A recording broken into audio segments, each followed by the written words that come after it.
Everyone, ayan, hello.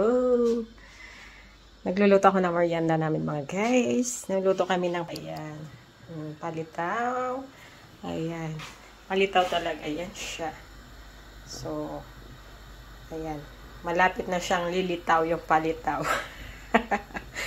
Diba, madali lang magawa ng palitaw. Lagyan mo lang sa mo ko ng tubig, tapos antayin na lumitaw. Pag umalas na pataas, luto na yan. So, ayan guys. Tapos, nagluto kami ng atsara na labong. Ayan guys. Ang sarap, diba? Ayan. Ang sarap siya. Yummy. Yummy, yummy. Ayan. Diba?